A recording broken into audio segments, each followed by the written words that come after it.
diakhiri dengan salam. Itu makna sholat. Pada dalam sholat itu ada gerakan. Jadi kalau tidak ada gerakan bukan sholat. Makanya gerakan yang dimulai dari takbir dan diakhiri dengan salam. Dan juga ucapan. Sholat itu ada ucapan. Af'al wa aqwal. Gerakannya itu apa? Mulai berdiri, takbir, ada rukuk, ada i'tidal, ada sujud. Bahkan kalau tidak bisa berdiri, duduk. Tidak bisa duduk, rebahan, tertidur. Itu pun disuruh gerak. Dalam keadaan tidur, bergerak dia. Tidak bisa bergerak semuanya pakai isyarat, gerakan juga ada. Dan ada aqwal, ada ucapan yang dibaca ketika sholat. Jadi ada orang sholat itu dia baca sama sekali, bukan sholat namanya.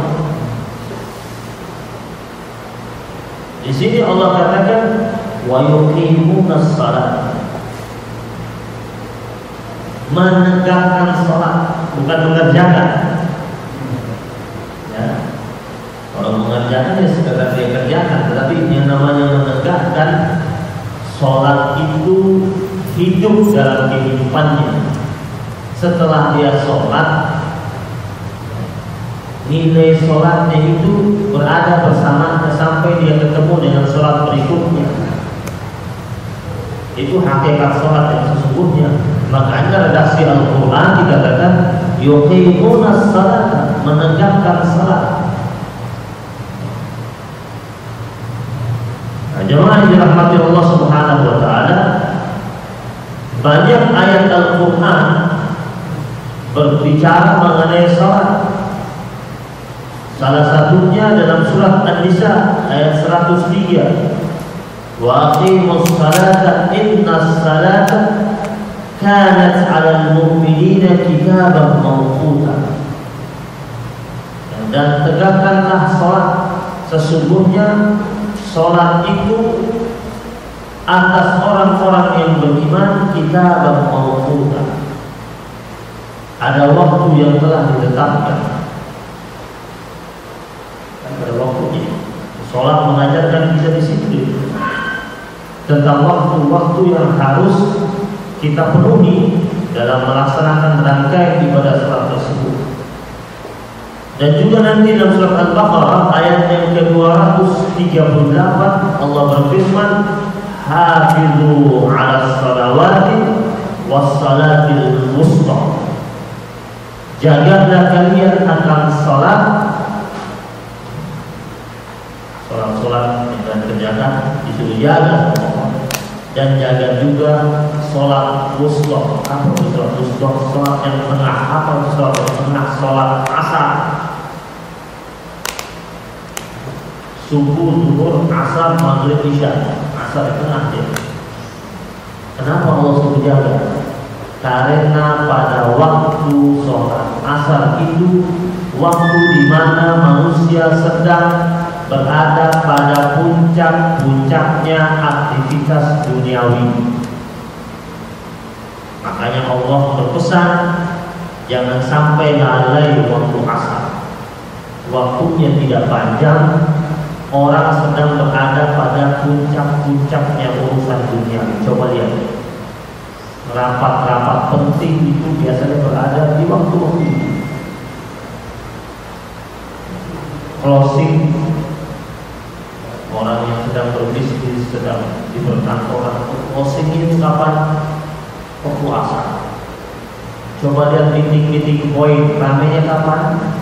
Di waktu asar.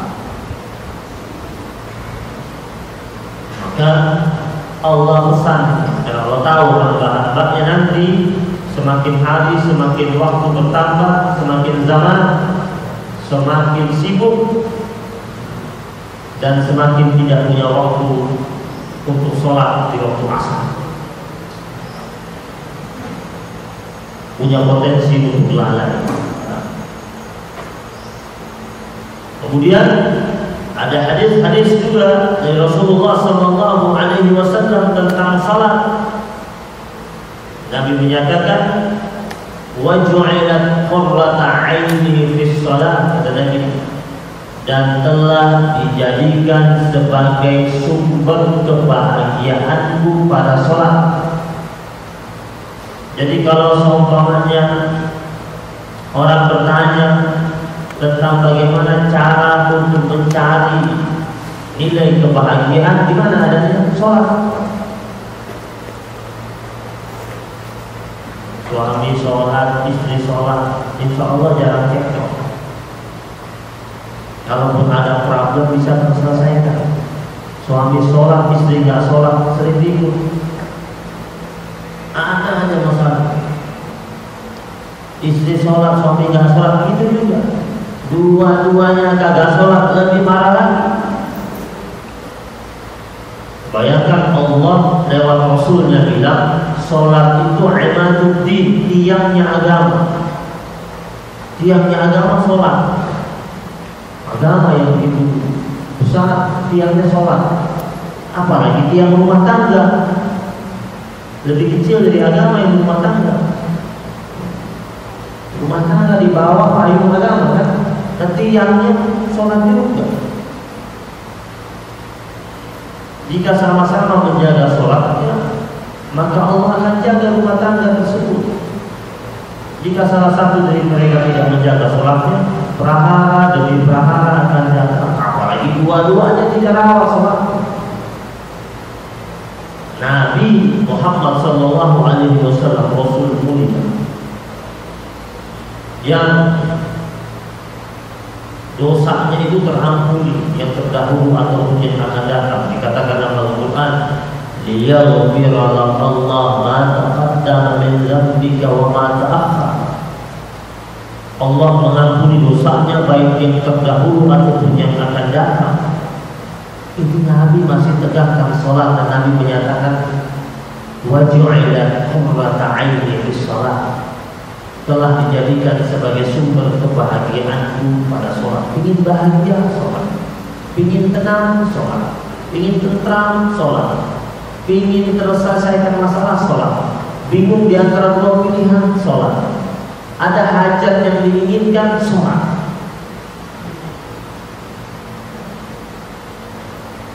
Maka dikatakan dalam surat Al-Baqarah ini, orang yang muttaqi yuqimuna shalah, orangnya senantiasa menegakkan sholat.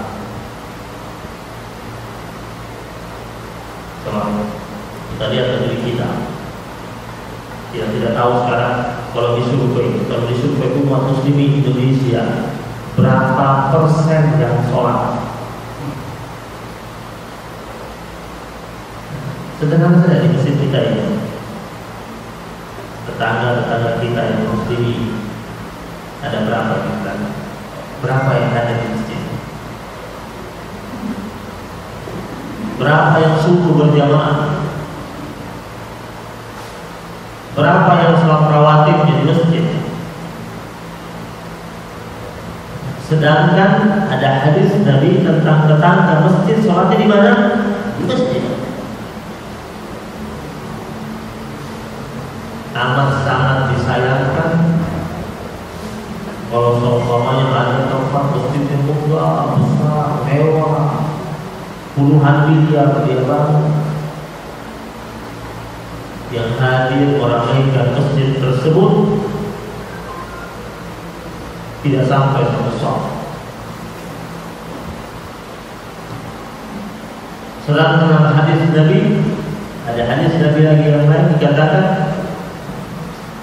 tentang 7 golongan yang nanti di hari kiamat akan mendapatkan naungan, hari di mana tidak ada naungan kecuali naungan dari Allah Subhanahu wa taala. Salah satunya apa? Orang yang hatinya terikat dan terpikat dengan masjid, dengan masjid-masjid. Orang yang memang hatinya terpaut dengan masjid, Itu nanti hari kiamat ketika orang semuanya kepanasan dan penuh dengan keringat, dia tidak merasakan kepanasan, dia merasakan adem saja. Kenapa? Dulu di dunia hatinya terpaut dan terikat dengan besi. Ada orang ketika dia berangkat umrah, berangkat haji, 5 waktu dia berada di Masjidil Haram. Pulang dia cerita, alhamdulillah saya berangkat, saya dapat fasilitas yang bagus, nginap di hotel yang jaraknya begitu dekat dengan Masjidil Haram. Teman-temannya tanya, jaraknya berapa? Dekat banget, cuma 200 meter dari Masjidil Haram. Di sana kalau sudah cuma 200 meter itu dekat. Ya, dan hotel lumayan mahal. Hotel bintang 5, bintang 5 biasanya, yang berbintang 5 biasanya, yang jaraknya dekat Masjidil Haram. Ditanya sama temannya, memang dekat cuma 200 meter? Dia bilang cuma 200 meter. Dia pulang ke Indonesia, rumahnya dengan masjid cuma 30 meter. Ya, cuma 30 meter, tapi tidak pernah sampai masjid. Jarak rumahnya cuma 50 meter di masjid, nggak sampai. Di sana di Mekah, hotel sama masjidnya 200 meter, dia bilang dekat 5 waktu di masjid. Nah, itu. Maka kenapa di sini Allah Subhanahu wa taala tekankan orang muttaqi yuqimu as-shalah. Tegakkan salat. Jangan hanya hujan sedikit saja sudah nggak masjid. Ya, itu di Palestina, di Gaza, itu lagi bukan hujan air, hujan peluru, hujan bom, tetap mereka masjid. Yuqimunas salat. Coba kita hitung berapa yang sholat, persentase, berapa persen untuk muslimin yang mayoritas, berapa persen yang sholat, kita nggak tahu. Mudah-mudahan banyak persentase. Terus belum lagi dari yang sholat itu berapa persen lagi yang sholatnya khusyuk, hadirnya hati. Hati itu hadir ketika sedang sholat. Hudurul qalb, menghadirkan hati saat dia sedang sholat. Pikirannya nggak kemana-mana. Makanya kata Imam Al-Ghazali rahimahullah, orang itu kalau dia mau sholat pegang 4 hal. Yang pertama asyuru ma'al ilmi, sholatnya dia itu pakai ilmu. Yang dia baca dia paham, yang mengerti.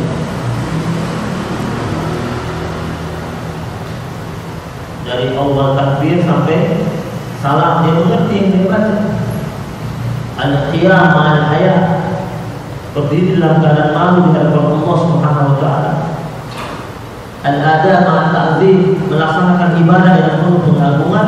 Al-khuruj ma'al-khawf, keluar dari ibadah dan keadaan takut kalau seumpamanya ibadah sholat yang dia kerjakan itu sia-sia.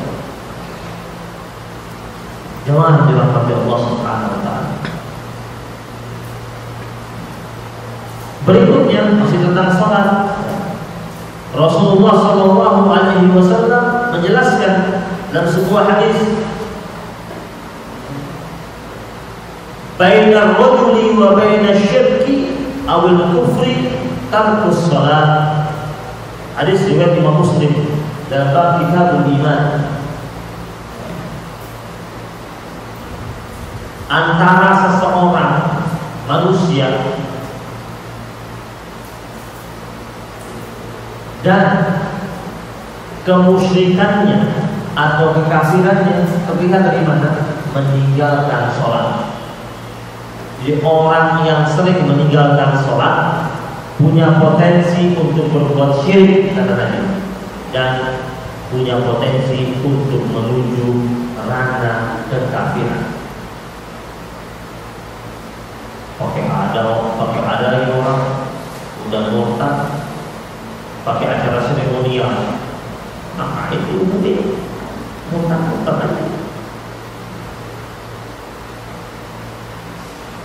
Kelihatan itu orang-orang yang keluar dari Islam itu orang yang memang nggak sholat. Nabi bilang kalau sudah nggak sholat, mudah buat syirik. Datang itu pun percaya sama Kristus dan sebagainya. Ya, tidak bersandar kepada Allah. Yang kedua, punya potensi untuk kafir.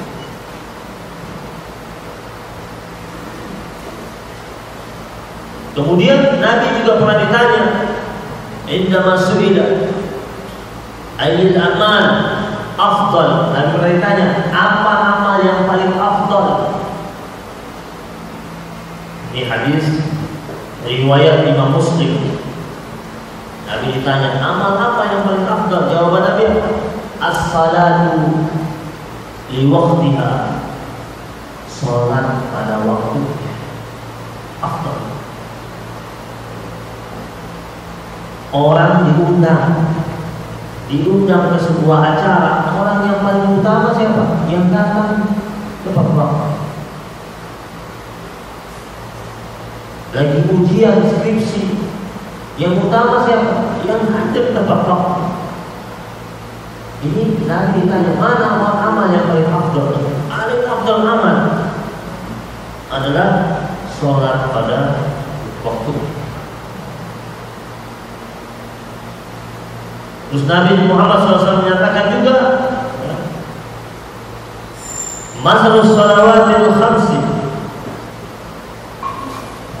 perumpamaan sholat 5 waktu itu seperti ada sungai yang begitu bagus, begitu jernih. Kemudian sungai tersebut dimasuki oleh seseorang, dia mandi, dia bersih-bersih di situ sebanyak 5 kali dalam 1 hari. Kata Nabi, bagaimana badan orang tersebut? Bersih tidak? Bersih.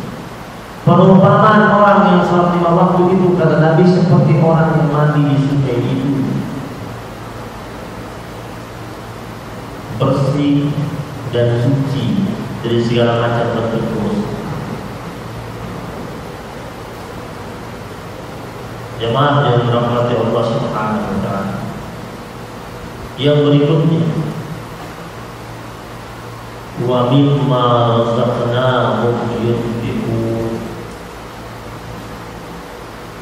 Orang yang bertakwa adalah orang yang menginfakkan rezeki yang telah kami berikan kepada mereka.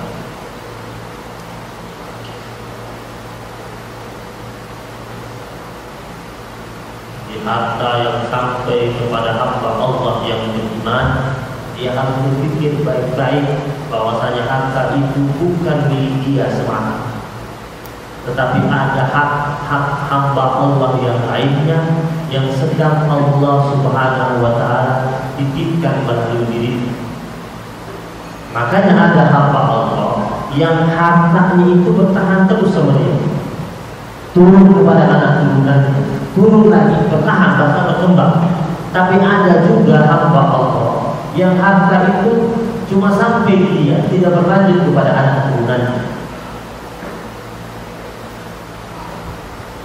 Kenapa? Itu bakal terlihat dari bagaimana dia mengelola harta tersebut. Apakah benar-benar sesuai dengan kehendak Allah atau tidak? Dia distribusikan tidak kepada hamba-hamba Allah yang membutuhkan, sedangkan itu bukan milik dia semata. Memang dia kerja keras, dia dapat harta tersebut, tapi ada hak hamba Allah lain. Ada hak.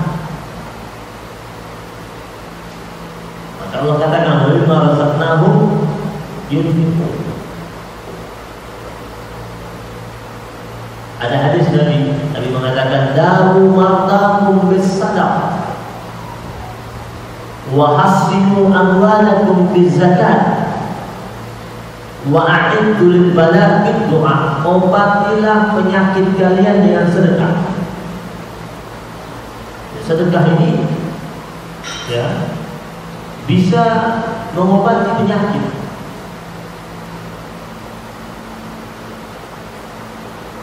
Banyak kejadian hamba Allah yang bersedekah, Allah sembuhkan penyakit. lewat media sekarang. Ada kejadian seorang pebisnis handal, dia sakit, dirawat di rumah sakit. Di hari yang kesekian datang rombongan jamaah masjid mengunjungi beliau, karena kebetulan beliau sholat subuh sering di masjid berjamaah. Biasanya kalau jamaah subuh itu ikatannya lebih kuat. Akhirnya sering cari, ini subuh kali ini jangan kelihatan, ini cari tahu, oh sakit, datang. Habis sholat subuh rame-rame datang mengunjungi beliau di rumah sakit, tanya kabarnya, dan rame-rame mendoakan beliau. Beliau mengidap suatu penyakit yang cukup parah, yang menurut dokter harus melewati operasi, dan sudah disiapkan harinya untuk dioperasi. Dan itu tingkat keberhasilan yang 50-50.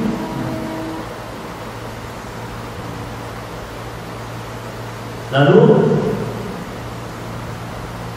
apa yang terjadi? Di hari-hari menjelang operasi, hamba Allah ini berdoa kepada Allah. Diajarkan sama ustaznya, kata ustaznya bilang, ente doa sama Allah, bertawassul dengan amal soleh yang pernah ente lakukan, yang ente anggap itu amal spesial, amal yang khusus yang sering anda lakukan. Ente doa sama Allah, tawassul pakai amal itu, karena boleh berdoa dengan bertawassul memakai amal soleh yang telah kita lakukan. Kan ada hadisnya, seperti tiga orang yang terjebak di gua itu, tiga-tiganya berdoa dengan bertawassul amal solehnya. Mulainya dia berdoa, dia ya Allah, saya dihimpit penyakit, dan saya terima ini sebagai cobaan dari ya Allah, saya menginginkan saya disembuhkan sebagaimana sedia kala, dan disembuhkan dengan cara ya Allah, bukan dengan cara yang manusia. Ya Allah, saya punya satu amalan, dan semoga amalan yang saya lakukan ini tercatat sebagai amal yang baik dan terbaik bagi saya, yaitu kebiasaan saya dari awal saya bekerja sampai saya sukses saat ini, yaitu setiap bulan saya pergi ke pasar burung beli burung. Dia tiap bulan ke pasar burung beli burung.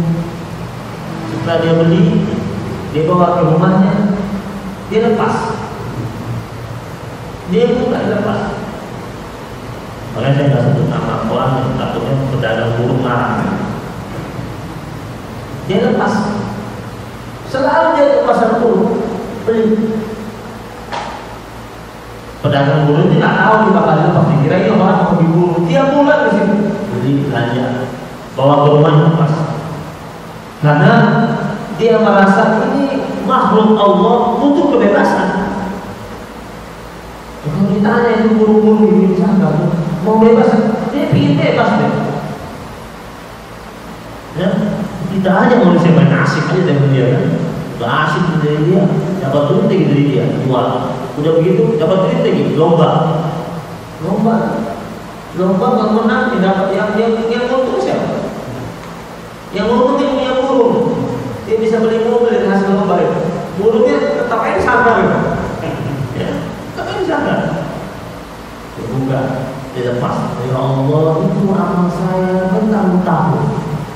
Ya Allah, kalau ini memang amal saya yang terbaik, saya bertawassul ya Allah dengan amal saya ini. Saya minta ya Allah, Engkau bebaskan diri saya dari penyakit ini, seperti setiap bulan saya membebaskan burung-burung itu. Apa yang terjadi? Ketika hari H akan operasi, biasanya akan operasi cepat dijual, dicek ulang lagi. dokter kaget. Clear and clean. Cairan yang ada di paru-parunya yang harusnya dibersihkan, sedot. Tidak ada.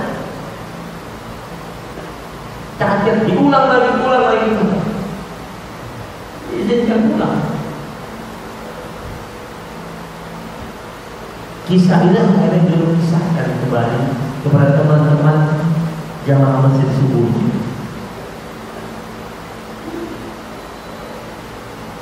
Apa itu sedekah dia? Sedekah dia kepada siapa pun. Dawu mardakum bis-sadaqah. Kata Nabi, obatilah penyakit kalian itu dengan sedekah. Sedekah berbuka. Wahassinu amwalakum bis-zakat. Bentengilah harta kalian dengan zakat. Jadi orang yang zakatnya rapi, itu hartanya bakal dibentengi oleh Allah, dijaga oleh Allah SWT. Tidak mudah diambil oleh tangan-tangan jahat. Kenapa? Karena memang rapi zakat.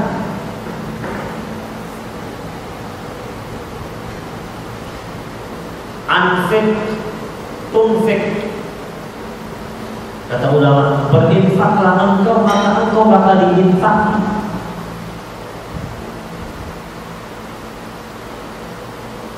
Zakat itu membenteng, menjaga. Setiap manusia yang memiliki harta yang telah sampai haul dan nisabnya, maka dia wajib keluarkan zakatnya. Karena zakat yang dikeluarkan itu bakal menjaga hartanya sendiri, menjadi benteng buat harta. Baru yang ketiga kata Nabi, wa'iddu lil bala' bid du'a. Siapkanlah atau songsonglah diri kalian untuk menyongsong bala dengan doa. Jadi sebelum bala turun, banyak doa, minta perlindungan, minta rahmat Allah, kasih sayang Allah, diminta. Nah, berikutnya walladzina yu'minuna bima unzila ilayka.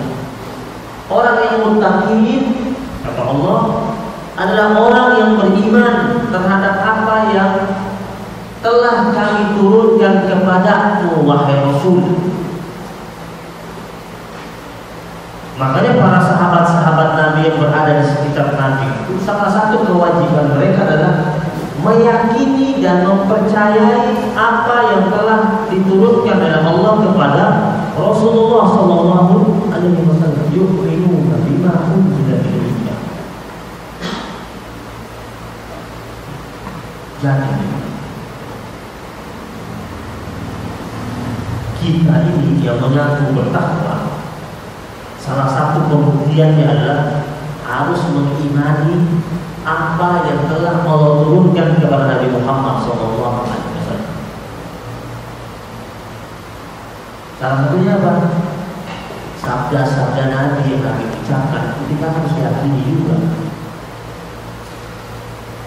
Wahyu-wahyu Allah yang berbentuk Al-Quran yang Allah turunkan kepada Nabi Muhammad harus kita percaya. Jangan pernah ada keraguan yang mereka bahas di atas pada pertemuan minggu yang lalu, yaitu la raiba fi, tidak ada keraguan. Maka Allah bilang di sini, orang muttaqin dia tidak ragu dan dia meyakini apa yang telah Allah turunkan kepada Nabi Muhammad sallallahu alaihi wasallam. Wa ma unzila min qablik. Tidak hanya itu, orang yang muttaqin dia juga harus percaya terhadap kitab-kitab suci yang diturunkan oleh Allah kepada nabi-nabi sebelum Nabi Muhammad SAW. Wa ma unzila min qablik, apa-apa yang telah kami turunkan sebelum engkau. Taurat, Zabur, Injil. Kita harus percaya ada kitab itu. Adapun dalam Taurat, Zabur, Injil sudah mengalami perubahan itu hal lain. Tapi Taurat, Zabur, Injil pernah turun, kita harus percaya. Percaya pada Rasul-Rasul yang Allah turunkan di kitab suci tersebut.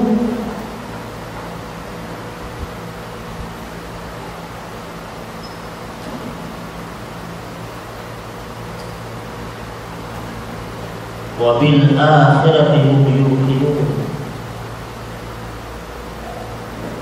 Dan terhadap hari akhir mereka meyakini. Yuqinun, yakin.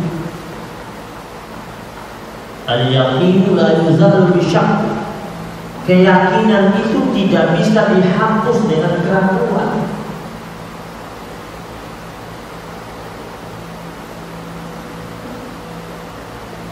Ditanya kapan hari akhir, kita nggak tahu. Nabi saja ditanya waktu Jibril alaihissalam datang jumpa Nabi tentang hari kiamat, Nabi bilang apa? Mal mas'ul bi'a'lam minas sa'il. Atau kama qala Rasulullah sallallahu alaihi wasallam, yang ditanya tidak lebih tahu daripada yang bertanya. Tetapi mengenai tanda-tandanya dijelaskan oleh Rasulullah sallallahu alaihi wasallam. Dan tanda-tandanya sebagian besar sudah mulai nampak. Seperti dalam hadis tentang Islam, iman, ihsan itu Nabi mengatakan seorang budak melahirkan majikannya. Kelihatan memang ada sekarang ini. Maksudnya Nabi, seorang budak melahirkan majikannya apa? Anak menjadikan orang tuanya seperti pembantu. Anaknya kerja, sibuk, pulangnya malam, orang tuanya tinggal bersamanya, disuruh rawat cucunya. Ada salah sedikit dimarahi. Karena orang tuanya sudah rawat dia sampai besar, sampai sukses, orang dia. Udah sukses dia, menikah, punya anak, titip lagi anaknya dia. Mungkin dia lihat orang tuanya senang-senang aja sama cucunya, tapi kan pasti. Biarkan dia senang sama cucunya, tapi jangan berbagi dia dengan banyak tugas. Jagain rumah, ikut bersih-bersih rumah, ganti baju. Kadang-kadang mau jalan-jalan, titip anaknya, titip susu, titip baju satu, titip sudah. Nabi bilang ciri-ciri. Yang berikut Nabi katakan apa? Dalam riwayat hadis tersebut,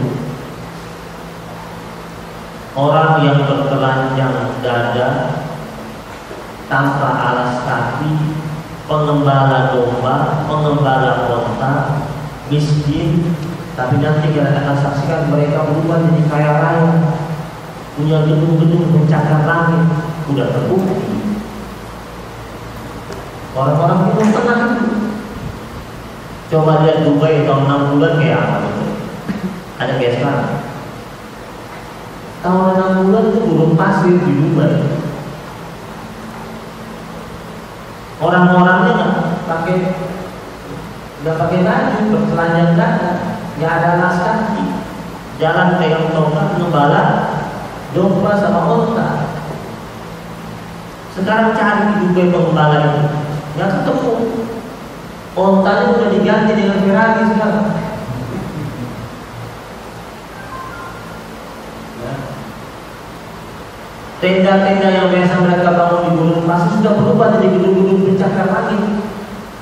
Dia bilang, kalian akan saksikan mereka itu berlomba-lomba membangun gedung-gedung pencakar langit. Tapi ngomong 14 abad yang lampau.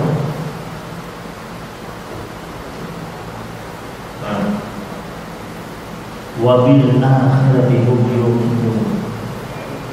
Yakin bakal datang hari akhir. Ini bukan dongeng. Ini bakal terjadi, ini firman Allah. Berikutnya di ayat yang kelima ini Allah menyatakan ulaika ala hudan min rabbihim wa ulaika humul muflihun.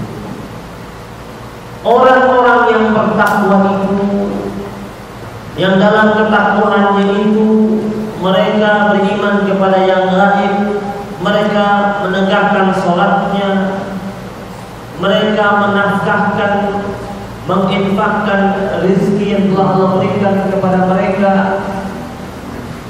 di jalan Allah Subhanahu wa taala, membagi kepada hamba-hamba Allah yang lainnya. Kemudian mereka juga beriman terhadap apa yang Allah turunkan kepada Nabi Muhammad dan apa yang Allah turunkan kepada nabi-nabi sebelum Nabi Muhammad SAW, dan beriman kepada hari akhir. Jika mereka lakukan itu semuanya, kata Allah, ulaika ala hudan min rabbihim.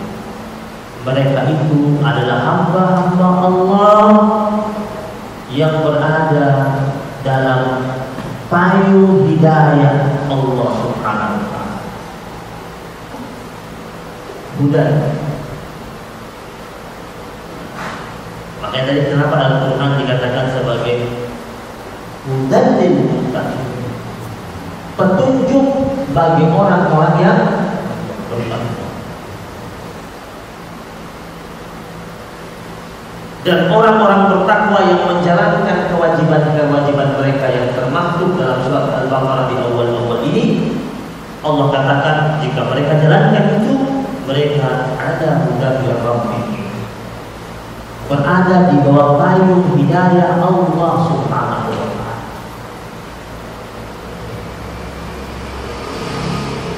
Kita tahu hidayah ini ada dua. Ada namanya hidayatul bayan wal irsyad, hidayah yang berupa penjelasan dan petunjuk. Yang punya siapa ini? Para nabi-nabi dan rasul. Namanya hidayatul bayan wal irsyad. Hidayah berupa penjelasan dan petunjuk. Itu para nabi dapat hidayah ini. Setelah itu mereka teruskan lagi kepada umat yang mereka bimbing, umat yang sedang mereka didik, lewat hidayatul bayan wal irsyad, hidayah penjelasan dan petunjuk. Ada yang kedua namanya hidayatul taufiq. Yang kedua, hidayah at-taufiq. Apa itu? Hidayah yang Allah turunkan kepada seluruh hamba-hamba Allah yang bersedia dengan serius menjemput hidayah itu. Jadi kita ini punya potensi untuk menerima hidayah at-taufiq, asalkan kita memang ada kesungguhan untuk menerima hidayah tersebut. Terus apa ciri-cirinya? Ada ciri-cirinya orang dapat hidayah. Bagaimana sih Allah katakan udah berapa? Bagaimana dia mendapatkan hidayah dari Allah SWT? Cirinya seperti apa? Yang pertama, orangnya merasakan ringan, mudah, enteng, tidak sulit, tidak mengeluh, tidak merasa berat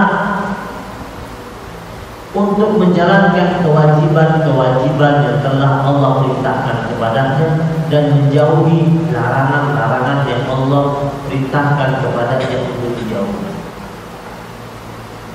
Ciri orang hidayah. Dia nggak merasa berat kalau harus bangun malam tahajud.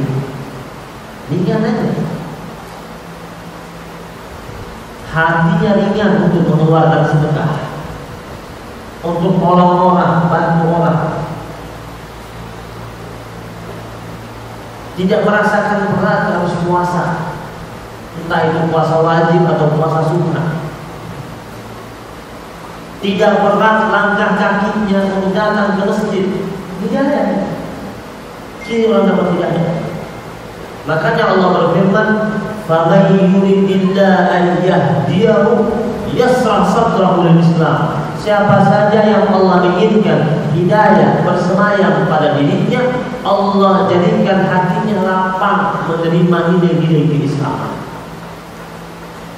Yashrah sadrahu lil Islam. Apa? Hidayah itu. Apa namanya? Ya berat.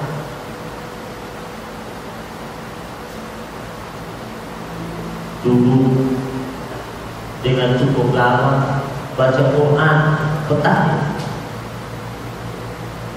Hadir di majlis zikir, berzikir sampai 1 jam lebih, tahan. Tidak ada orang di majlis zikir baru 15 menit nggak tahan. Duduk di kafe 2 jam tahan. Orang yang dapat hidayah duduk di tempat-tempat majlis ilmu, majlis zikir, nyaman, hidayah. Yang kedua, ciri orang yang dapat hidayah asyaddu hubban lillah. Orangnya cintanya kepada Allah begitu menggebu-gebu. Cintanya dia kepada Allah bersemi setiap saat dan meningkat terus setiap saat. Ciri kedua, dalam Al-Quran, dalam surat Al-Anfal, Allah menyatakan innamal mu'minuna alladzina idza dzukirallah wajilat qulubuhum. Orang yang mukmin itu, orang yang beriman itu kalau disebutkan nama Allah, hatinya bergetar. Nah, kita bergetar hatinya kapan? Pas yang kita sayang disebut namanya getar. Kenapa cinta? Bergetar. Harusnya Allah. Kalau kita dekat Allah, kita cinta sama Allah. Wajilat qulubuhum. Bergetar hati ketika mendengar ada orang bersumpah dengan nama Allah. Allah langsung getar. Allah di situ. Dengan kalimat tasbih, takbir, takzim kepada Allah, kita bergetar. Wajilat qulubuhum. Wa idza tuliyat 'alaihim ayatuhu zadatuhum imanan. Kalau dibacakan firman-firman Allah, imannya terus bertambah. Dia semakin mengkaji firman Allah, semakin bertambah keimanannya. Kenapa? Ketika firman Allah dibacakan, dia mengambil konsentrasi penuh terhadap firman Allah yang sedang dibaca ini. Maka ciri yang kedua orang yang mendapatkan hidayah, cintanya kepada Allah terus bersemi dan bahkan semakin kuat, tidak luntur oleh zaman dan waktu. Cinta manusia kepada sesama manusia itu bisa luntur, iya kan? Kalau masih awal-awal itu wah, cinta banget.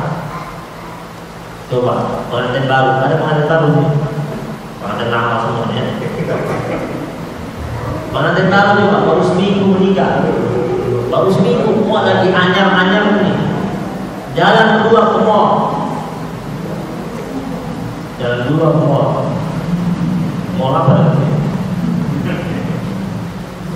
Ada mall dekat sini, datang lagi, masuk ke mall.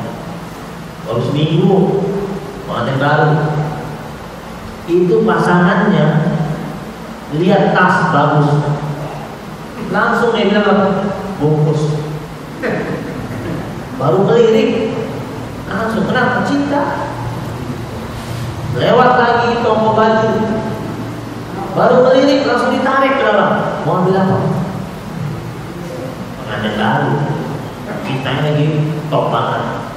Coba udah pengantin lama, lihat jeruk, baru melihat jangan asam.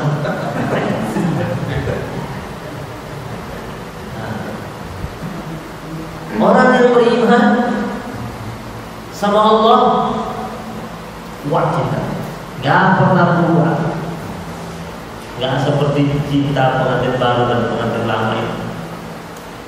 Cinta mantap, bertahan terus. Dan semakin dia bangun cintanya yang kuat dengan Allah, semakin hidayah itu kuat berada bersamanya. Bagaimana potret cinta dia kepada Allah? Dia jaga kewajiban dia kepada Allah. Dia jaga diri dia untuk tidak berada pada arena kemaksiatan. Kenapa? Dia cinta sama Allah. Dia tidak ingin Allah murka. Orang kalau jatuh cinta sama pasangannya, dia jaga hati pasangannya, jangan sampai marah. Kita kalau cinta sama Allah, kita jaga apa yang menjadi kewajiban kita kepada Allah Subhanahu wa Ta'ala. Kita khawatir kalau tiba-tiba Allah murka sama kita. Itu yang kedua.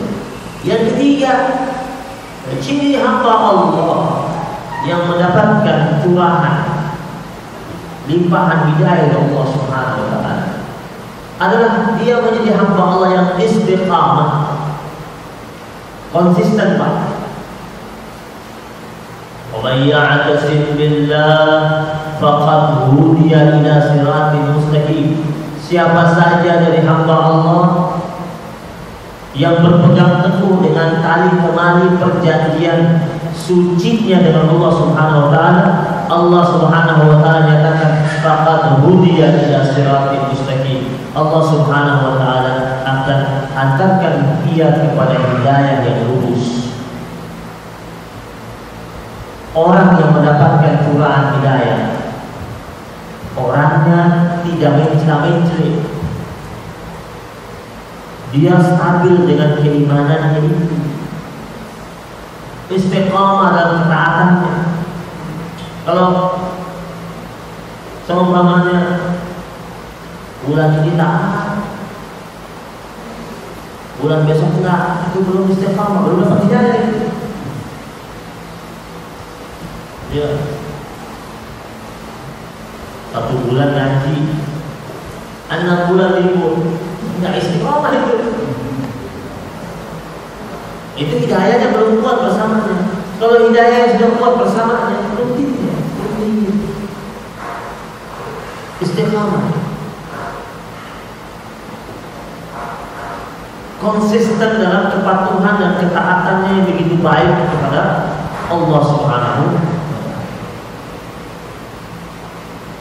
Yang keempat, ciri orang yang mendapatkan hidayah, orangnya senantiasa rajin berada pada majelis ilmu. Alhamdulillah yang hadir pada kesempatan ini jadi bagian dari itu. Dikatakan oleh ulama, ciri orang dapat hidayah, orangnya senantiasa rajin berada di majelis ilmu.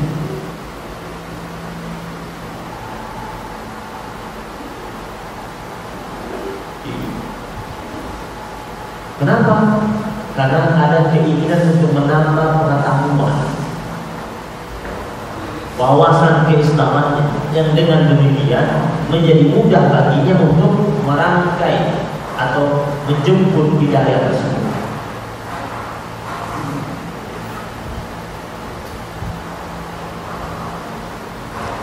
Kalau Allah menginginkan, kata Nabi, kalau Allah menginginkan kebaikan pada seorang hamba Allah, yufaqihu fid-din, Allah jadikan hamba Allah tersebut dalam pengetahuan keagamaan. Jadi kita ini berusaha datang ke majelis ilmu, kan ada keinginan kita untuk menjemput hidayah. Mungkin yang kita serap dari ilmu kajian ini tidak 100%, tetapi karena kita berusaha untuk istiqamah, ada keinginan kita untuk menjemput hidayah, nanti Allah yang sempurnakan. Pemahaman yang Allah yang sempurnakan, kemudian berada pada lingkaran hidayah pun Allah yang dorong buat kita. Tugas kita melakukan ikhtiar, usaha maksimal dengan sungguh-sungguh berada pada majelis ilmu tersebut sambil memohon kepada Allah agar Allah turunkan hidayah buat kita, berikan pemahaman yang kuat buat kita.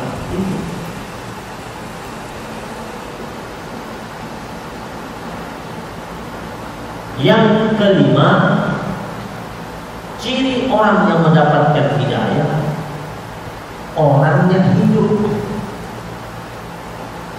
rasa dan budaya malunya. Orang dengan dirinya ada hidayah, malunya ada. yang hilang sekarang dari diri orang-orang yang beriman, sehingga akhirnya juga bisa menghilangkan atau melunturkan keimanannya, adalah budaya malu.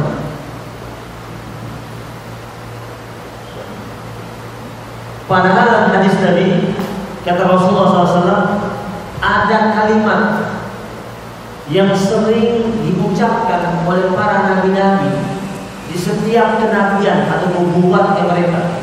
Setiap nubuatnya para nabi-nabi itu ada kalimat yang sering mereka ucapkan, dan begitu juga diucapkan oleh Rasulullah SAW kepada umat mereka. Illam tastahi fasna ma syi'ta. Kalau kalian tidak malu, lakukanlah semaumu. Kenapa? Itu syiar para nabi-nabi, syiarnya para nabi-nabi. Mereka bilang kepada umatnya, illam tastahi fasna ma syi'ta. Kalau kalian tidak malu, kalau engkau tidak malu, lakukanlah semaumu. Kenapa diucapkan begitu? Karena mereka tahu pada dirinya manusia itu ada filter namanya hati. Hati nurani itu dia senantiasa membisikkan kebaikan, ketaatan, kesucian, kejujuran, kepatuhan. Itu bisikan yang sebenarnya yang berasal pada hati nurani. Maka mereka mengucapkan, kalau kalian tidak malu, lakukanlah semaumu. Berarti orang yang berbuat sesuatu yang bertentangan dari bisikan hati nurani, itu orang yang sudah tidak punya malu. Maka akhirnya dia berbuat semaunya. Bagi mereka yang masih memiliki rasa malu, tidak akan berbuat semaunya. Kenapa? Setiap kali mereka hendak melakukan sebuah tindakan, maka pertimbangannya adalah bisikan hati nurani. Hati nurani inilah yang akhirnya membuat seorang hamba Allah mudah menerima nilai-nilai kebaikan, mudah juga menyerap hidayah dari Allah Subhanahu wa Ta'ala. Jika hati nurani ini tertutup dengan berbagai macam kedurhakaan dan kemaksiatan, maka cahaya hidayah sulit untuk tembus, tidak bisa masuk.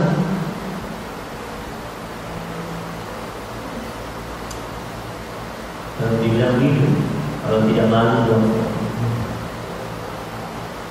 Maka Nabi pernah bilang, al-haya minal iman, malu itu bagian dari keimanan. Al-haya la ya'ti illa bi khair. Karena malu itu tidak mungkin datang kecuali mendatangkan kebaikan demi kebaikan. Jadi orang dapat hidayah, malu dia, mau bermaksiat dia malu. Malu sama Allah, malu sama hamba Allah.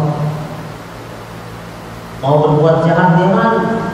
Malu sama Allah, malu sama hamba Allah. Ini budaya malunya gitu. Ini kan kejahatan demi kejahatan dengan mudah merajalela. Kenapa? Karena pelaku kejahatan sudah hilang rasa malunya. Saya ingat dahulu waktu kita masih kecil, ada nenek-nenek bilang sama kita duduk sama, ada seorang nenek tua dan masih kecil ngobrol sama kita. Zaman kita masih kecil, kembang-kembang itu masih wangi, kembang-kembang bunga. Terus nenek kita bilang, nanti cucu, kembang-kembang ini suatu saat sudah berkurang wanginya. Semakin waktu berkurang wanginya. Kok bisa begitu? Iya. Nah, nanti datang suatu zaman anak-anak gadis sudah hilang malunya. Seperti kembang-kembang yang sudah mulai berkurang wangi. Sekarang udah kejadian. Zaman dulu tertutup pakaian mereka. Sekarang udah ngablak teman-teman, udah nggak ada lagi. Seperti kembang yang semakin zaman wanginya tidak seperti dulu. Kalau bunga-bunga zaman sekarang, wanginya tidak sekencang dulu.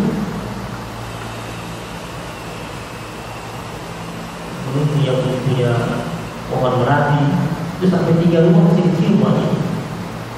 Dan kurang kencang wangi.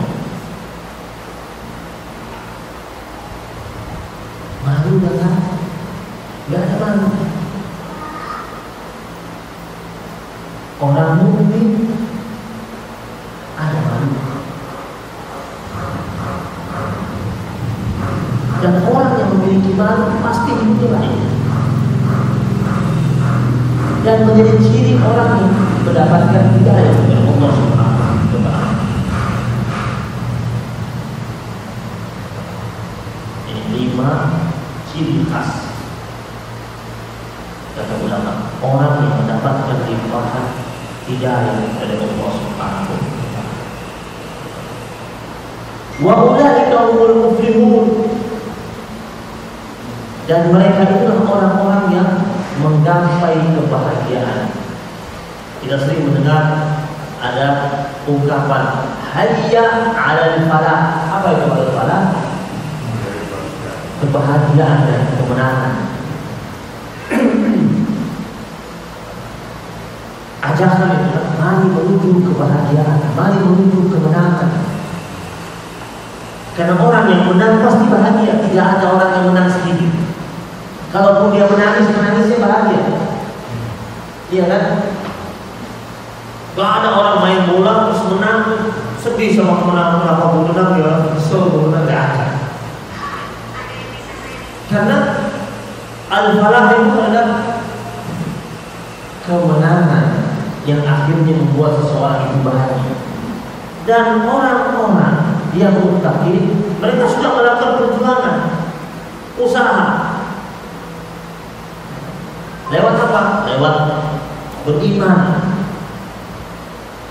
kepada yang lain, menegakkan salat, menginfakkan harta mereka di jalan Allah Subhanahu wa Ta'ala, beriman terhadap kitab-kitab yang telah Allah turunkan kepada nabi-nabi sebelum Nabi Muhammad, dan beriman kepada Al-Quran yang telah Allah turunkan kepada Nabi Muhammad SAW, dan beriman kepada hari akhir.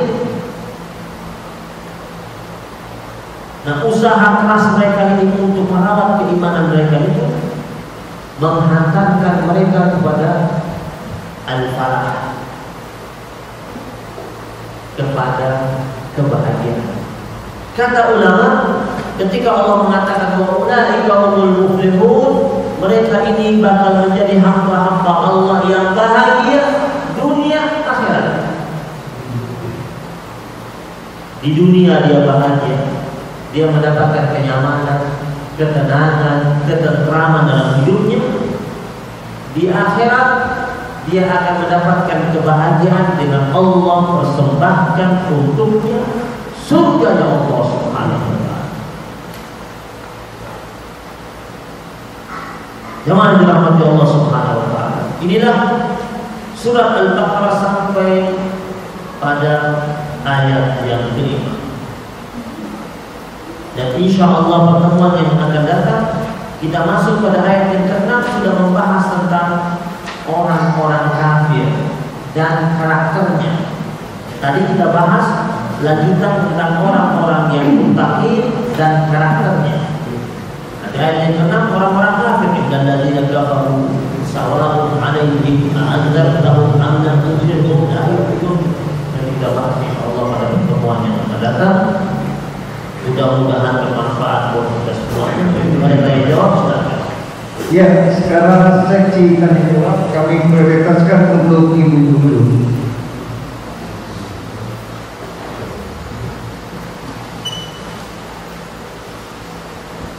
Siapa yang mau bertanya?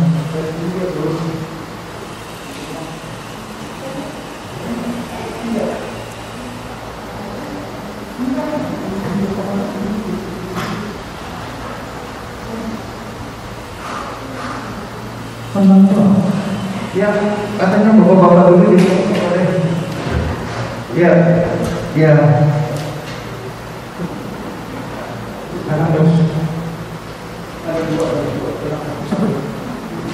Assalamualaikum.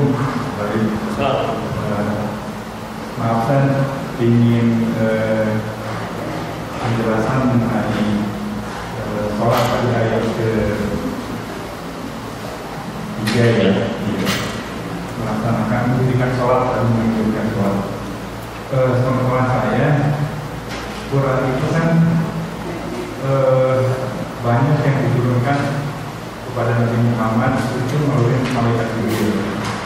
Nah, sedangkan untuk sholat yang saya tahu kan itu Allah langsung memerintahkan Nabi Muhammad pada waktu Nabi melaksanakan ibadah. Nah, kemudian kan sholat dilaksanakan 5 waktu setelah adanya bulan balik yang kita dengar ya. Bulan balik kembalinya berapa orang dalam sehari, akhirnya 5 waktu dengan waktu tersebut.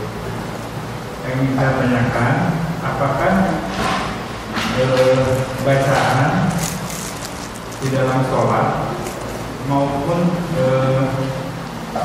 gerakan ya, apakah itu juga pada waktu Nabi menerima perintah sholat itu diajarkan juga oleh Allah melalui malaikat Jibril, atau itu adalah merupakan gerakan yang waktu itu dilakukan oleh Nabi sendiri yang kemudian diikuti oleh para sahabat maupun umatnya. Saya kira itu aja sedikit. Ya. Assalamualaikum. Ya. Baik, Bismillahirrahmanirrahim. Saya jawab. Mengenai sholat, memang perintah sholat itu diinstruksikan oleh Allah Subhanahu wa taala kepada Nabi Muhammad sallallahu alaihi wasallam ketika Mi'raj. Disitulah tercetuslah perintah Allah tentang sholat 5 waktu. Kemudian praktek ibadah sholat tersebut, gerakannya dan bacaannya itu ada pada Nabi Muhammad SAW. Sebagaimana Nabi pernah bersabda, "Sallu kama ra'aitumuni usolli." Sholatlah kalian sebagaimana kalian melihat aku sholat. Amaliyah ibadah sholat ini merupakan penyempurnaan daripada amaliyah ibadah yang pernah dibawa oleh nabi-nabi sebelumnya, yang gerakannya disempurnakan oleh Rasulullah SAW. Para nabi-nabi sebelumnya, ya, doa pun mereka angkat tangan, mereka juga bertakbir. Tapi Nabi Muhammad SAW menyempurnakannya dengan adanya wudu, adanya i'tidal, adanya sujud, adanya duduk di antara dua sujud, disempurnakan oleh Rasulullah SAW. Coba kita lihat praktek-praktek amaliyah ibadah umat lain selain umat Islam. Kan ada yang mirip-mirip umat Islam, ada yang sebagiannya. Ada umat lain yang ibadahnya itu untuk baca mantra. Umat Islam bacanya apa? Zikir. Contoh lain, sebelum datang Islam, ya, orang-orang Quraisy yang ada di kota Mekah itu mereka tawaf, sama tawaf juga. Mereka baca juga talbiyah, hanya talbiyah mereka sudah mengandung unsur kemusyrikan. Datang Nabi ganti talbiyah mereka itu dengan labbaik Allahumma labbaik, labbaik la syarika lak, innal hamda wa ni'mata lak wal mulk la syarika lak. Nabi mengganti kalimat talbiyah dengan la syarika lak. Tidak ada sekutu bagi engkau ya.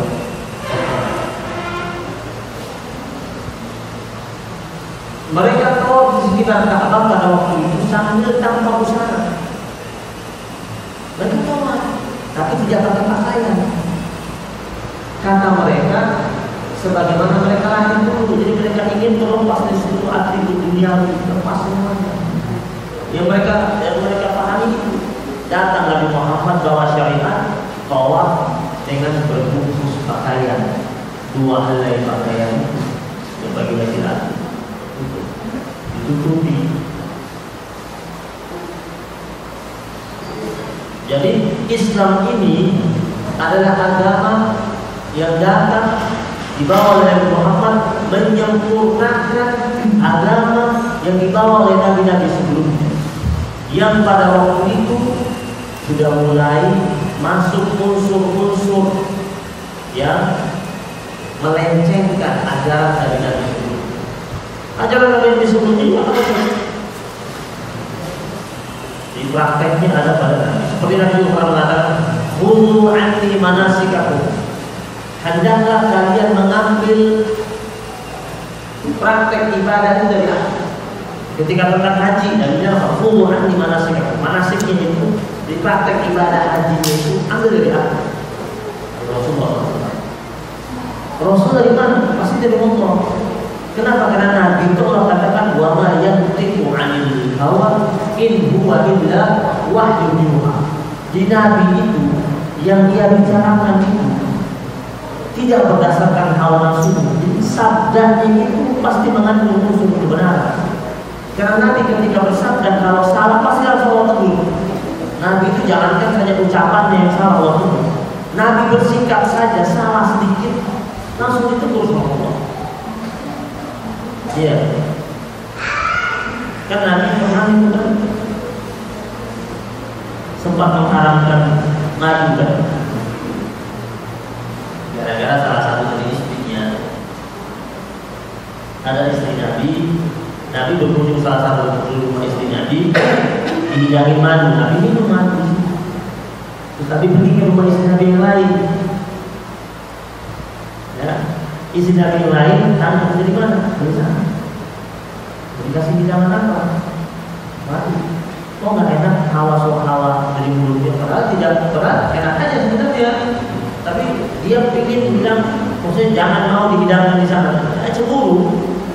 Akhirnya dia bilang, kalau begitu saya tidak mau minum madu lagi. Turun firman Allah, ya ayuhan Nabi wahai Nabi, kenapa engkau mengharamkan apa yang Allah halalkan? Hanya semata-mata untuk mendapatkan kepedulian atau perhatian dari hamba Allah. Langsung ditegur. Akhirnya Nabi langsung melarang. Kalau semuanya tidak ditegur bisa kita sampai tidak minum madu kita, tidak boleh. Jadi Nabi seluruh gerakannya itu tidak pernah berdasarkan hawa nafsu, itu wahyu. Maka praktek ibadah sholat itu ada pada Nabi dan kita contohi Rasulullah SAW. Nah ini bimbingan kitab-kitab hadis yang kita baca tentang bagaimana sholatnya Rasulullah SAW. Adapun nanti di kemudian hari kita temukan ada debat khilafiyah mengenai bagaimana sedekahnya Nabi, bagaimana berdiri Nabi, itu khilafiyah, itu masalah-masalah furu'iyah, masalah-masalah cabangnya. Adapun yang prinsip itu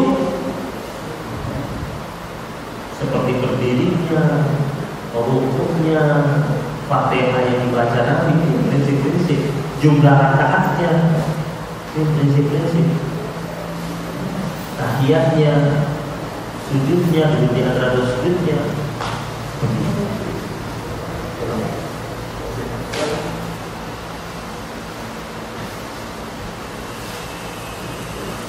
Assalamualaikum warahmatullahi wabarakatuh.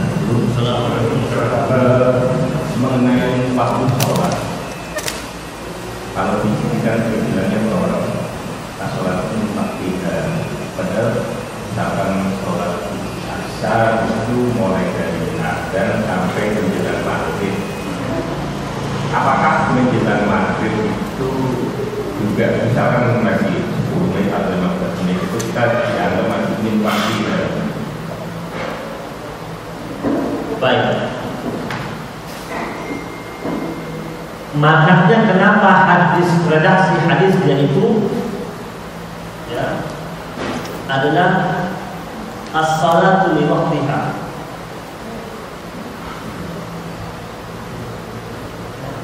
Atau ada riwayat yang mengatakan as-salatu ala waqtiha.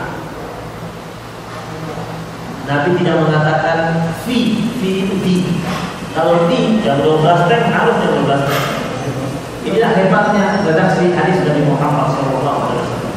Sehingga zuhur itu jika jam 12 kurang saat ini, maka orang melaksanakan jam 1 pun tetap masih dikatakan dia sholat zuhur. Tetapi redaksi hadis ini tentang amal yang paling afdol, paling utama. Jadi mereka yang sholat tepat waktu itu utama.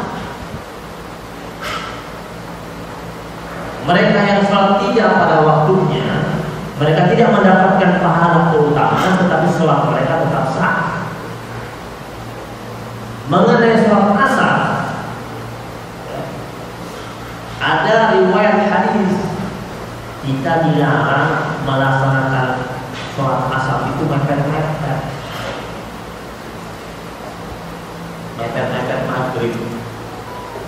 Kecuali memang sudah terbesar sesekali masih dimakan. Tapi kalau keseringan itu dilarang, tak boleh. Itu diungkap ketika ada ulama yang menafsirkan firman Allah tentang fawailul lil musallin, celakalah orang-orang yang sholat. Alladzina hum an salatihim sahun. Itu dikatakan sahun orang yang lalai. Dia sholat tapi lalai. Yang dimaksud lalai di sini yang pertama, dia sholat dan dalam sholatnya dia masih ingat hal-hal dunia. Yang dimaksud lalai di sini yang kedua, dia sholat tetapi sholatnya sering sholatnya itu di ujung-ujung. Ya, di ujung-ujung sholatnya. Sholat maghrib dan sholat asar itu ketika mega-mega merah sudah muncul, udah mau masuk maghrib itu.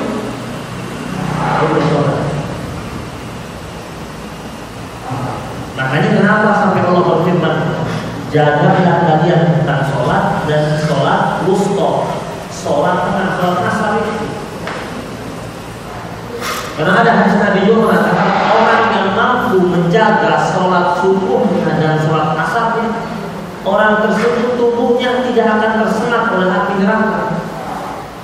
Hadis yang sahih. Subuh itu termasuk waktu yang berat, dan asar itu termasuk waktu yang berat. Subuh itu waktu di mana orang masih asik dengan selimutnya. Asar itu di mana orang lagi asik dengan dunianya. Maka Nabi bilang yang mampu menjaga dua ini, dan ternyata kata ulama, memang kalau orang yang mampu jaga dua ini, maka lima waktunya aman. Sebelum aman lima waktu. Kalau mampu menjaga yang dua. Allah. Terima kasih. Assalamualaikum warahmatullahi wabarakatuh. Mengizinkan yang terakhir saya menyambung pertanyaan tentang waktu sholat tadi. Yang tadi dijelaskan oleh Habib itu kan tepat waktu. Sedang dalam proses penjelasannya, soal kalau sudah mendekati habis itu sudah ngatur. Saya begini ya, dua pemikiran saya. Tepat waktu itu misalnya kita jam 12 sampai jam 3. Selama belum jam 3, katakan jam 3 kurang 5 menit saja, masih tepat waktu. Tapi saya ada pemikiran apa yang dimaksud dalam hadis ini, bukankah yang menyegerakan waktu? Kalau menyegerakan waktu setelah azan sholat, tapi kalau tepat waktu sepanjang kurun waktu ini masih belum terlampaui, itu masih tepat waktu. Kedua, saya ingat penjelasan dari almarhum Bukil Fatullah, dan saya juga membaca hadisnya. Untuk sholat yang ditanyakan Pak Samsul tadi, kalau sudah menjelang maghrib. Itu menurut penjelasan yang saya baca itu sepanjang dia belum sampai matahari memerah, itu masih boleh melakukan itu. Karena kalau sudah matahari memerah, berarti kita sholat di waktu tanduk setan mulai nampak. Berarti kalau kita sholat pada saat itu, kita menyembah tanduk setan, itu yang dilarang. Sehingga dalam hadis yang pernah ada itu sebaiknya kalau sholat asar itu jauh sebelum itu kira-kira setengah jam atau sebelum nampak matahari memerah.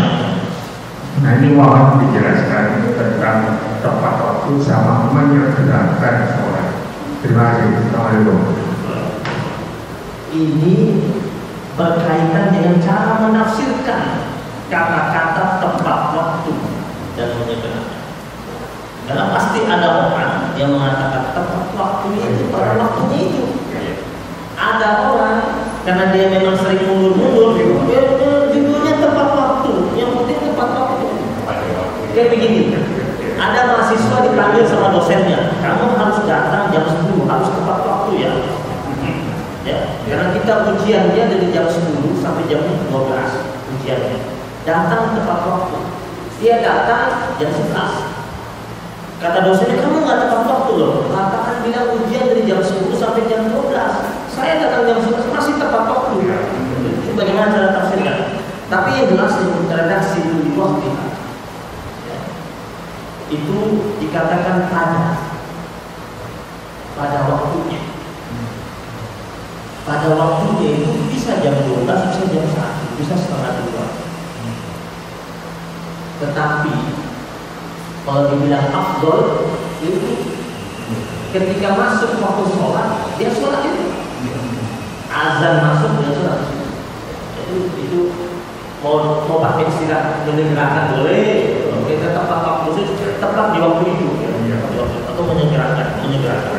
Nah, adapun kalau sampai dia sholatnya jam 1, boleh tidak? Dan tetap sholat.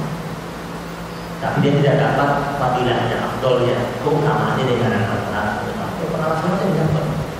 Mengenai tadi hadis itu betul. Makanya tadi saya bilang sholat asar sudah merah. Sedangkan mungkin merah itu sudah muncul mega-mega merah itu. Mungkin kadang-kadang 15 menit sebelum masuk maghrib atau setengah jam sebelum masuk maghrib. Makanya ulama mengatakan sebaiknya jangan lakukan sholat asar di waktu-waktu ini. Berdasarkan hadis ini. Ya.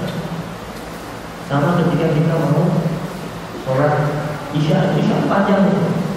Isya panjang. Waktunya kapan? Sampai masuk waktu subuh. Tapi ada ulama sampai mengatakan jangan sampai kita keseringan sholat isya itu sudah mepet banget subuh. Kenapa? Karena baiknya isya sebaiknya di batas waktu isya itu sebaiknya ulama banyak ada beberapa sebaiknya bisa sampai di pertengahan malam itu. Setelah itu diisi berikutnya apa ya? Sholat tahajud. Sholat tahajud, zikir, memang kita boleh laksanakan. Saya kalau waktu saya dilakukannya sudah dekat subuh, nah ini tahajud tidak boleh. Mungkin dia apa? Dan insya Allah kita ini dengan kajian ini kita jadi paham, kita berusaha maksimal sholat kita segera on time. Ketika masuk waktunya kita berusaha untuk menyegerakan sholat kita ada di waktu ini kita sholat. Mengajak yang lain untuk berjamaah. Contohnya di rumah langsung ajak aja azan masuk langsung berjamaah. Lagi di dekat masjid langsung stop dulu aktivitas di masjid. Assalamualaikum warahmatullahi wabarakatuh.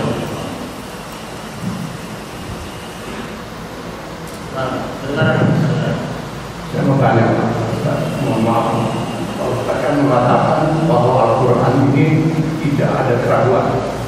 Dan kita memahami ada tiga kitab Yahud, Taurat, dengan Injil.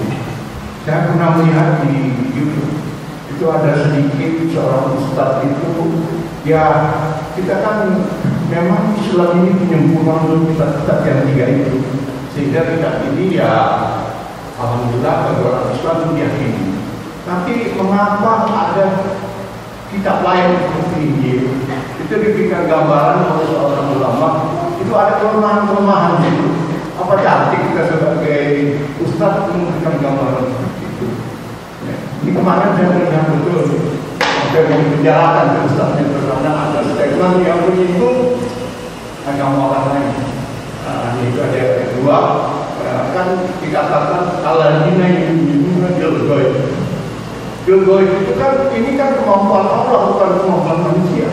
Kok manusia masih mau tahu aja mengenai akhirat apa? Itu kan bukan kemampuan manusia.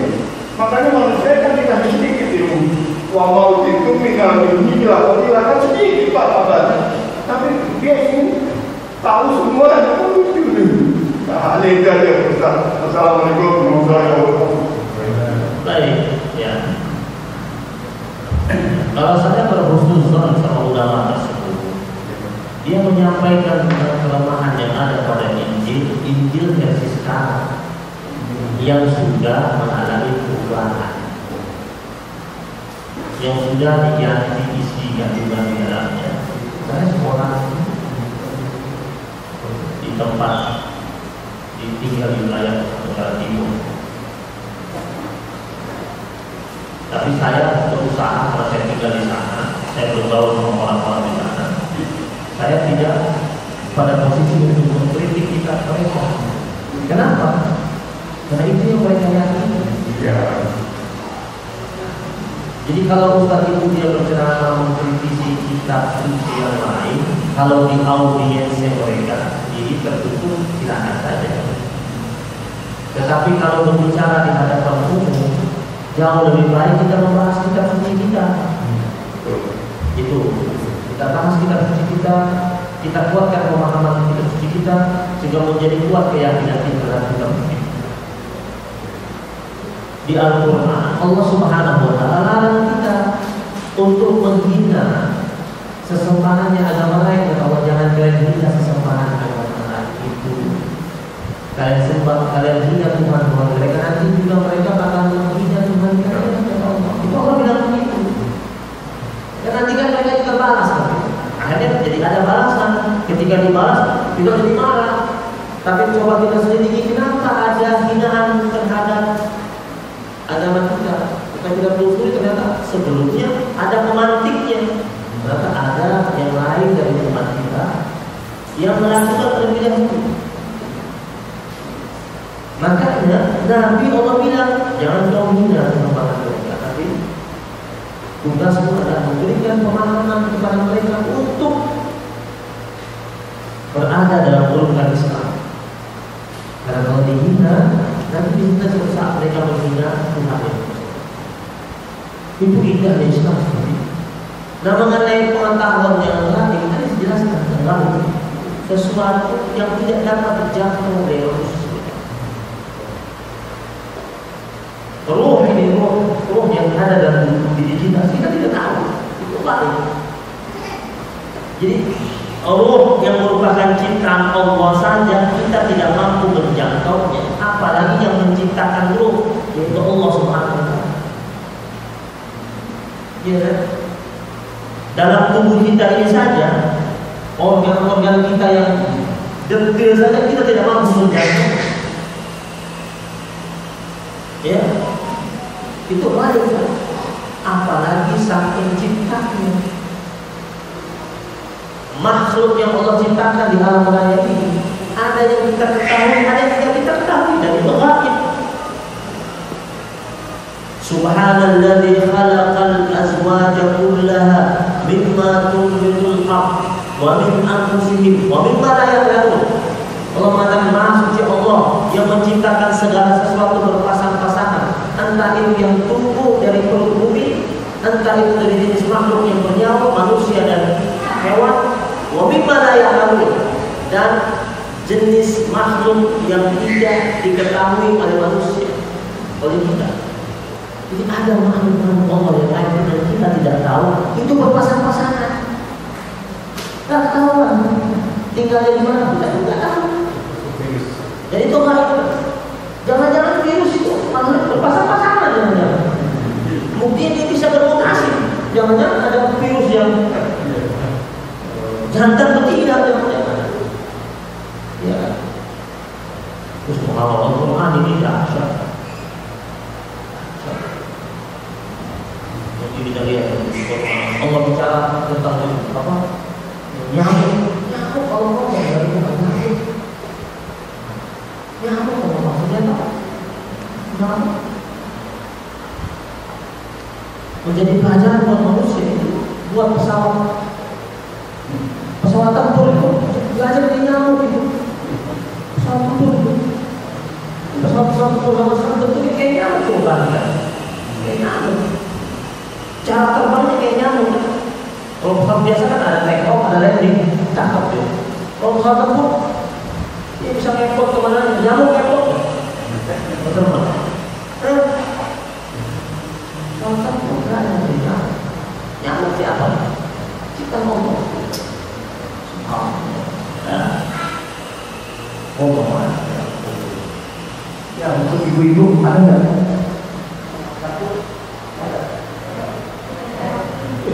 Sudah sangat paham. Untuk hari ini ibu-ibu absen untuk bertanya, kami persilakan kami untuk ditutup dengan doa. Baik jemaah sekalian, kita akhiri majlis kita yang mulia dengan berdoa kepada Allah Subhanahu wa taala, memohon kebaikan dan rahmat serta keberkahan dari Allah Subhanahu wa taala.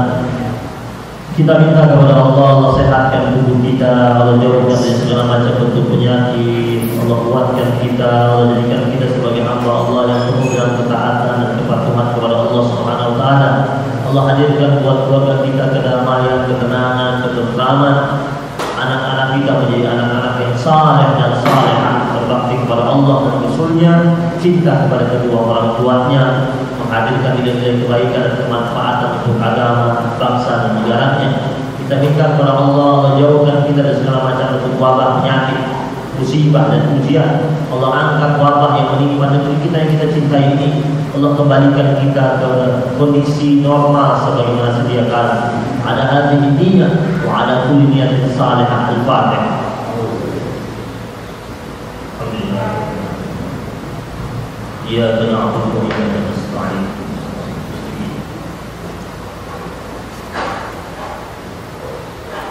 A'udzu billahi minasy syaithanir rajim. Bismillahirrahmanirrahim. Allahumma shalli wa sallim ala sayyidina Muhammadin wa ala ali sayyidina Muhammad. Salatan tuballighuna min aqsal ghayat ya wujud ya rahim ya wadud ya alim al-ghaib wa syahadah. Rabbana taqabbal minna innaka antas samiul alim wa tub 'alaina ya maulana innaka antat tawwabur rahim. Allahumma sahhil umurana wa umur jami'al muslimina wal muslimat ya muyassir kull 'asir fa taysirul 'asir 'alayka yasir. Rabbana hab lana min azwajina wa dhurriyyatina qurrata a'yun waj'alna lil muttaqina imama. Rabbana atina fid dunya hasanah wa fil akhirati hasanah wa qina adzaban nar. Wa sallallahu ala sayyidina Muhammadin nabiyil ummah wa ala alihi wa sahbihi wa baraka wa sallam. Alhamdulillahi rabbil alamin. Subhanallahi wa bihamdika asyhadu an la ilaha illa anta astaghfiruka wa atubu ilaik. Wabillahi taufiq wal hidayah wa ridha wal inayah wa minkum. Wassalamu alaikum warahmatullahi wabarakatuh.